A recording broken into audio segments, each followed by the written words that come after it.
So this one was difficult to watch. It was hard to get through, but I'm glad I did. So let's talk about it. My name is Brandon Keith Avery, and this is just my opinion. Not only was this series hard to watch, it was even harder to talk about. So I'm sorry.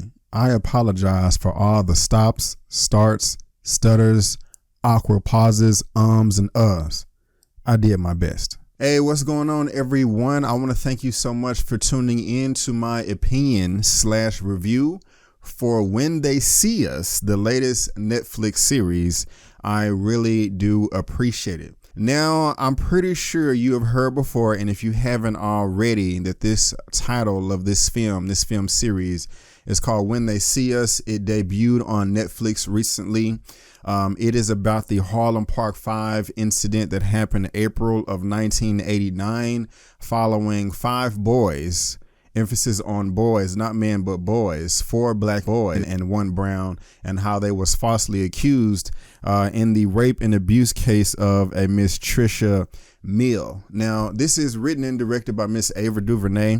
I'm a big fan of hers. I think she's a talented writer. I think she's a talented director. If you're not familiar with her work, in the past, she did Selma with David Oyelowo playing Martin Luther King Jr. I have a issue with that casting, but the film was great. I'm not going to say the man is not a great actor, but she also did the series on Netflix, not the series, but the documentary 13th, which talks about the prison industrial complex. She also did A Wrinkle in Time, which didn't do that well last year, so we're not going to focus on that. But now she is doing When They See Us. And it's interesting, she decided to do this film based off of a tweet. She didn't know what she wanted to do next, so she had a number of ideas, and a number of her fans hit her up on Twitter like, hey, what you're going to do next? Harlem Park 5, question mark. And she had a light bulb go off in her head and was like, hey, I do want to do that. This is a very important story that I think everyone should know about. Now, the title, When They See Us, initially I was turned off by it, like, wait a minute, that's not that identifiable. Why don't you call this, Harlem Park 5, whatever, just have a Harlem Park 5, in the title somewhere. But I actually have fallen in love with the title When They See Us. It has dual meanings to me. When they see us, it means to me just like, when they see us, like they finally see us now, black and brown people, our plight, our struggles, things that we go through and cry about at night, etc. Or just when they see us, when the dominant society sees us, no matter what, whether we are the scum of the earth or we save the planet from global extinction with 10 PhDs, when they see us, they're always going to see monsters, no matter what. If we're a 5-year-old boy or a 35-year-old man, when they see us, they're just always going to see something that's not good, which is ridiculous. Now, this series right here, this is not for entertainment value at all. This is for your awareness. This is for your education. Now, that is not to say that there cannot be anything entertaining within this series, because I do feel that it is, especially dealing with our culture, black culture. And if I say black culture, I'm meaning, just black people and the way we kind of operate. I'm a black man. Both my parents are black. I am not brown, so I can't necessarily speak for brown people. I think that would be rude, because we're not all the same. But, if I got some brown people watching this, I got love for y'all too. But this series right here, it's basically like a 4.5-hour movie split between 4 different episodes, each episode focusing on a different aspect of this whole incident that spanned, around 14 or 15 years. And each episode is about an hour. The first episode focuses on the incident itself, the rape case, the investigation, and the police brutality. Episode 2 focuses on the court proceedings and the court hearing and while the boys get their sentencing. Episode 3 is kind of the prison life and the aftermath after a number of them get out of juvie and out of prison, because one of them at least was treated as an adult. And then number 4 focuses on one of the boys more than the others. Now, this series was nearly perfect for me early on in the beginning, especially the first episode. I'm like, oh man, this is a 10 out of 10. But I do have a couple of nitpicks. I still love the film.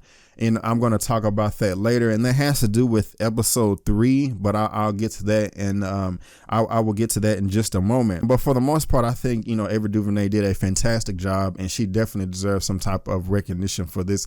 She knocked this out the park, in my opinion, and I am so glad and overjoyed that she did this.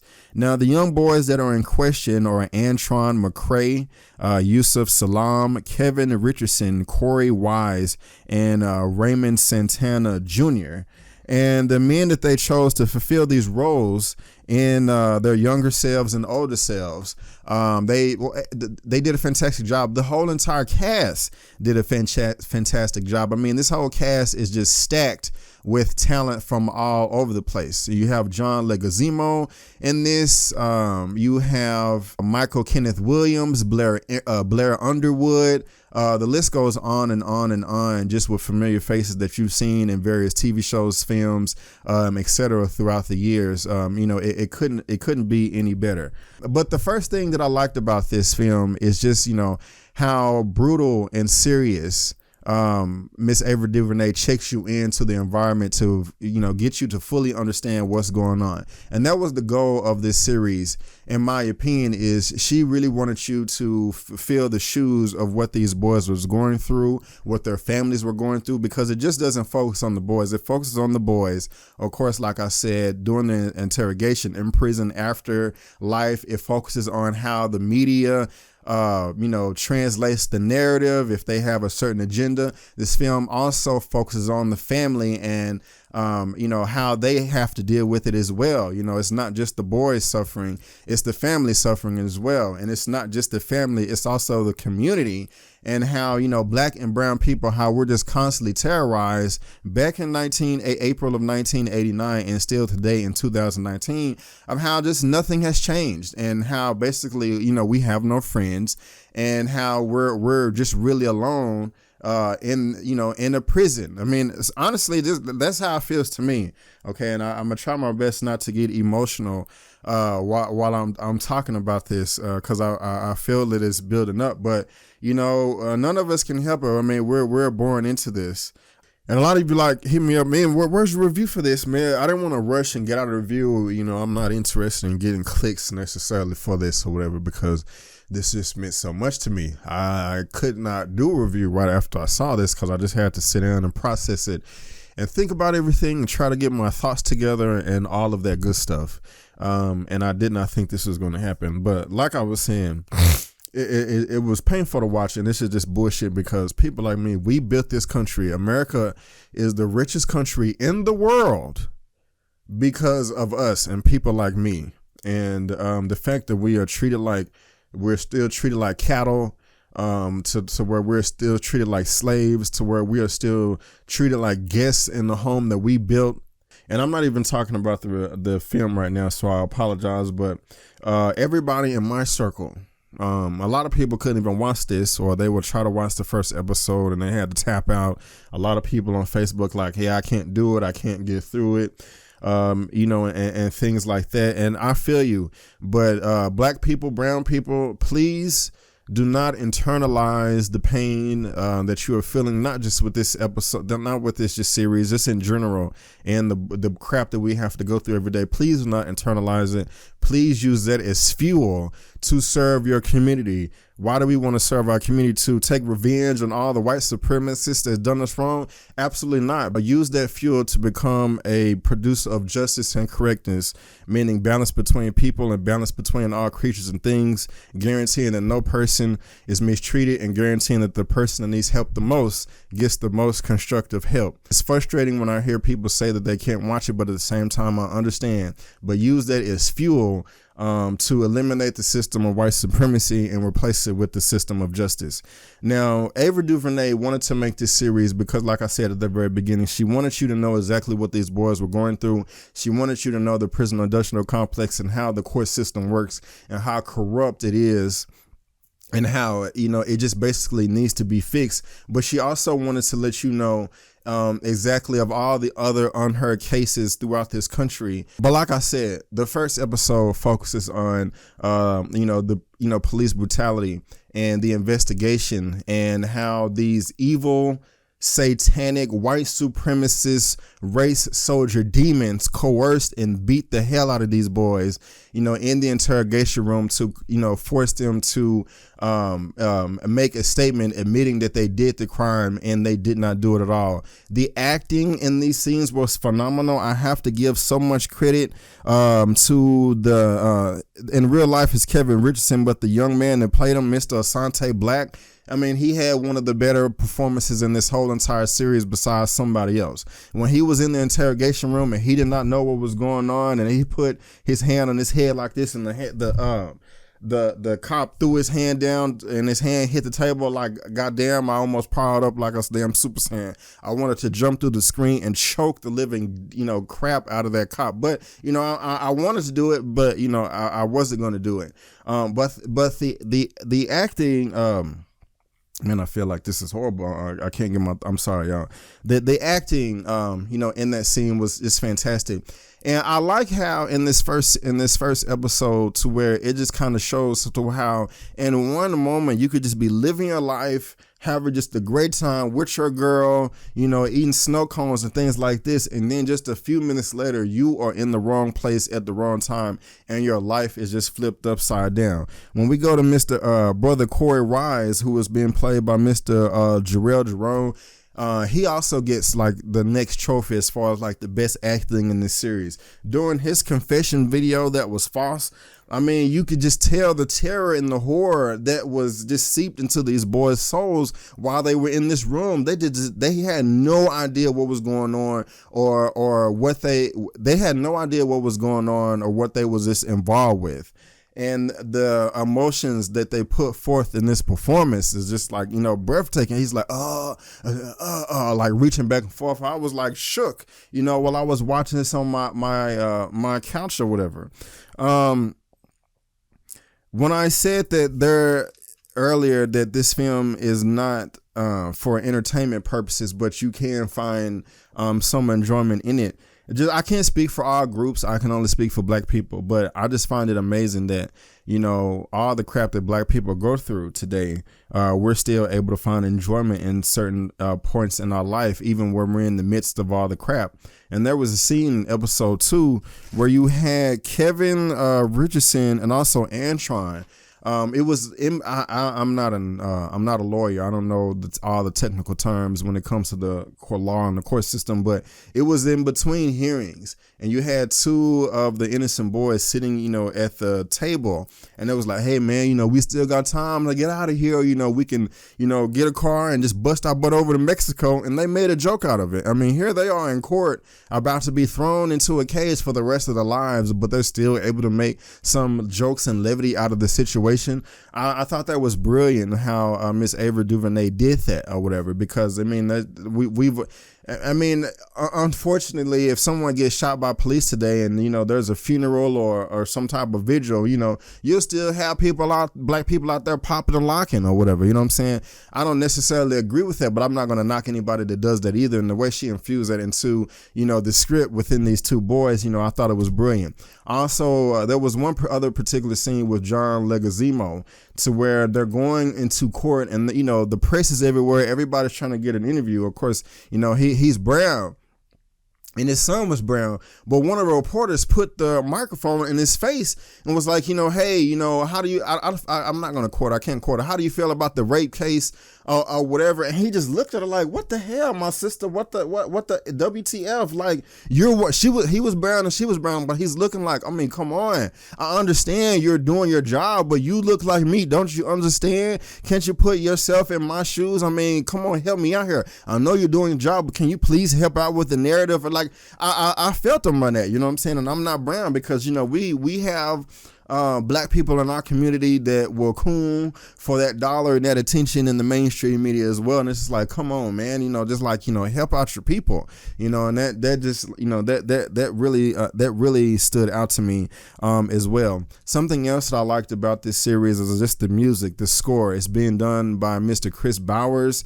If you're not too familiar with his work, he did the music with Green Book that came out last year that won the Academy Award. He was also, he had about 28 great credits on his filmography when I looked him up on IMDb. And he also took care of the music in the Dear White People TV series, not the film, but the TV series.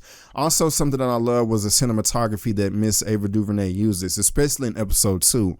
There was incidences. There were just a number of moments to where everyone is just giving their dialogue, going back and forth. And after the innocent boy's representation, their lawyers are deliberating with him and just letting them know what the deal is, what are the next steps. Ava DuVernay did something with the camera to where she focuses on one of the boys' face, but everything around his head and his upper torso is blurred out. So you can only focus on his face. And there's this kind of like, how, they're receiving information and it's like an imagery of like their life fading away, like their entire life, their entire childhood, everything that they've known and loved coming up, in this world, in this country is just gone. And they're just going to have to adapt this new life in prison or in some type of juvenile detention. And that just really stood out to me. Something else that I liked is how she infused real life footage within this reenactment. Of course, Donald Trump popped up a lot not too much, but during this time in 1989, he paid a great sum of money for an ad talking about let me get the exact quote. Bring back the death penalty. Bring back our police. Screw you. Screw you, man. I don't care if you're president. That's just straight up evil.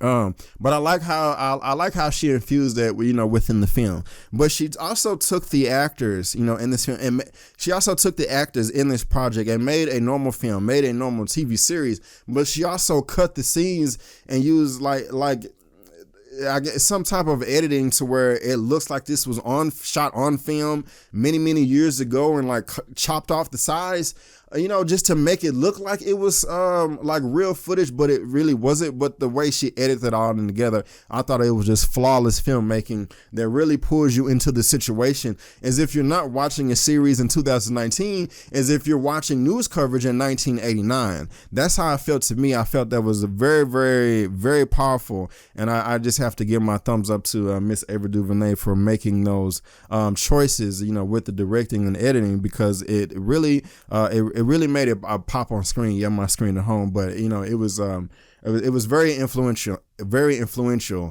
as I was watching this. And what makes it worse, these evil, satanic, white supremacist race soldier demons, and I'm gonna keep on saying that, they had no evidence at all. None. No evidence, no witnesses, nothing. It was blatantly obvious to them that these boys did not commit the case. Now, the woman was raped. She was brutally raped. She was brutally beaten. And should justice be served? Yes. And I have no problem if any district attorney, any prosecutor, any policeman, whatever, any judge, court, whatever, that they want to find justice, for this woman. There's nothing wrong with that. But you can't just pin it on anybody just because you want a high conviction rate, and they did not care. These were people. These were lives that they destroyed, and they didn't give a crap about it. You know what I'm saying? And then, people get mad because Colin Kaepernick won't stand for a flag. What the hell is wrong with you? Are you serious? I don't care anymore, man. Like, if you don't like me for saying it, if I lose subscribers for this, if I happen to have some people, I know I got some white subscribers, and you have a problem with me upsetting, I don't care. You are wrong. You are not right in this situation. They didn't care about these people. No one ever cares about these people. Matter of fact, in episode 4, where Corey Watts, he's screaming when he found out somebody died. Who did he find out passed away? Well, it wasn't his daddy, because that was Antron's daddy. His brother. She was a transgender or was trying to convert or something, was murdered or whatever. Crazy scene right there. I'm not, look, don't get mad at me for saying it, but there's just a lot of sickness, in the black community. Not our fault. We what has been done to us, like Mr. Dr. Aaron D. Johnson says, what has been done to us is profound and multifaceted. And that, I'm not going to judge the mama, but, it was just some things said, within that scene that should shouldn't have been said in episode 4, in my opinion. But I'm not judging the story. I'm judging the how the story was told. And guys, please excuse my scatterbrain, but Corey Wise broke down in that scene right now like nobody gives a fuck about us. Nobody gives a fuck about us. And I believe that, I think it was that Pablo Schreiber, the police guard that was giving him a hug, seemed like an ally. In my opinion, the way he was taking care of him. I mean, that's just how it feels. You know what I'm saying? I broke down earlier. That's just because I'm angry and I'm upset. That's not because I just want white people, please see us or whatever. I want you to accept us. No, F that. I don't care about that no more. I have accepted the fact, and I will to the day we die. We do not have any friends, and that's just the way it is. And if black people just don't get on code immediately and just start serving their community, things are just going to get much, much worse. But what was great was just how Ava DuVernay showed how the court system worked. All the police, all the politics around it.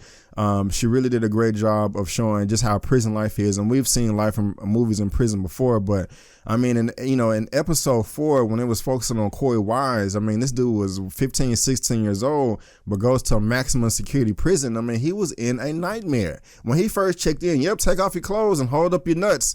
He's like, oh my goddamn. And, he got beat on and beat on and beat on. And the guards are into it. The white guards, the black guards, it's just horrible. And there's just nothing that he could do. I mean, he just had to take it. He had to endure it and just be in solitary confinement, and doing that. This was some of the best scenes in the entire series to me, of how Ava DuVernay kept flashing back and forth of how he was in that diner with this girl and he should have kicked it with her. He should have, I was finna make a joke, but this is not funny. How he should have kicked it with her, but no. He was just having these flashbacks of just like, damn, all I had to do was stay.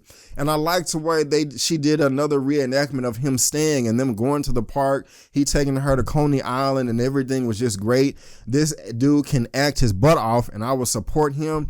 Also, everybody in the film had a younger actor play them as a child, but a older actor play them in their older self. Not with this brother right here, Mr. Jarrell Jerome. He was able to play himself at a young age and at an older age as well. Ava DuVernay, he thought that he auditioned for the role one time when I was doing some research, and he had a beard because of another project that he was filming. He felt that he was going to look too old to play the younger self, so he shaved the beard and came back and performed it without the beard so he can look much younger. Ava DuVernay was very impressed by this. Was like, no, we're going to cast you as both your younger self and older self. And I'm really glad she did that because it just really helped push the narrative home. Now, the only thing that I really did not like in this series, it has to do with episode 3, which was great. Well, kind of episode 2 and a little bit of 2, a little bit of 3. In the first episode, I think she did a phenomenal job of balancing the lives of each suspect, each boy, each innocent young man.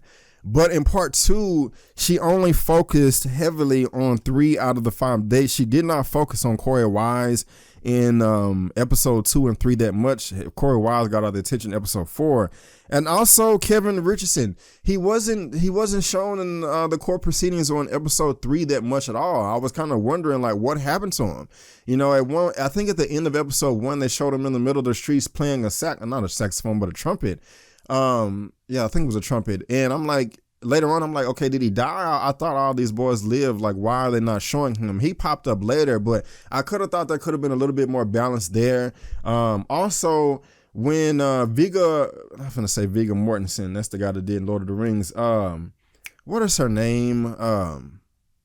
Vera Farmiga.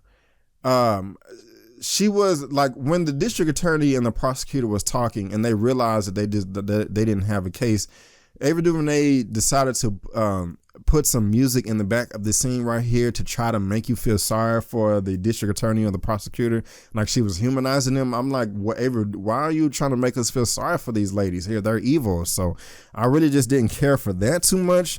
And then other than that, just kind of like, the passage of time wasn't the best in episode 3. It was much better in episode 4, but for a little bit I was confused. Now, I'm not going to say this was a C plus just for that. No, these are just like little nitpicks. But Ava DuVernay did a fantastic job. She really did. She really did. We really got to see all aspects of this whole entire thing: the interrogation, the court hearings, life in prison, life after prison. I mean, it's just so, the system is so messed up. Raymond Santana, let's talk about him real quick. One of the Brown gentlemen. He was released from prison, couldn't get a job. One of his stipulations was, hey, you cannot be associated with any other convicted felons. Well, how do you know if you get hired at another job and one of your coworkers is a convicted felon? You have no way of knowing that. So if somebody wants to snitch on you, he would have went to jail. It's not like anybody could just go around and wear the t-shirt on like, hey, I'm a convicted felon. If you are too, you don't need to work here with me. I mean, that's just like messed up. You know, it's like you can't win no matter what. And he was forced to go. I mean, he was taken off the streets as a child. He has no education. He has no experience with anything. Released from prison and just dumped back on the streets with nothing. You know, and how are you supposed to live? And he was forced back and you know, to do drugs, and he went back to prison. Now, luckily, you know, they show, and then, of course, this is a true story, the real person came back and, you know, confessed to these murders. And what's crazy is the city of New York, the prosecutor, the district attorney, they still haven't apologized today. Yeah, the boys got $41 million. I don't think that's enough. I mean, a little bit of justice was served, but I feel like the prosecutor, the district attorney, those cops in prison that was tied up with all the beatings, the cops that beat the kids in the interrogation, and all of them should be in prison right now. Donald Trump is the president right now. You know, he didn't get reprimanded. One of the other people is out here selling books and stuff like that. You know, somebody else is like a professor or a teacher at one of these high established universities. No, they're just out to, you know, no apology. They just get their lives now. Of course, all men are out of prison right now, and it seems like they're living fruitful lives. They got about $8 million each. That's better than nothing. It seems like all of them have their families, but yeah, guys, I love this series right here. It was very hard to watch. Sorry about all the ins and outs earlier, but I just had to be honest. And also, I was not able to find the budget for this, the production budget for this. If somebody can find that, please let me know down in the comment section below. Next Ava DuVernay has on her list is the New Gods movie by DC. I don't feel confident in that. I don't like when directors go from a small project up to something that's over $100 million. I'm not just saying that for her. I'm saying that for anybody, whether you're man, woman, red, yellow, white, black, or brown. I kind of feel like they're trying to set her up for failure, but we're just going to have to see. If I had to rate When They See Us out of a 1 out of 10, I would give it a 9.5 out of 10.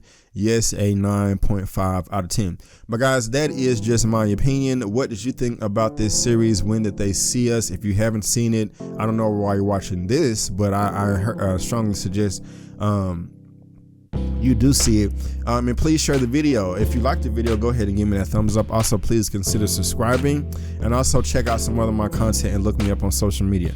My guys, I just want to thank you again for tuning in to my opinion/review for When They See Us, directed by Miss Ava DuVernay.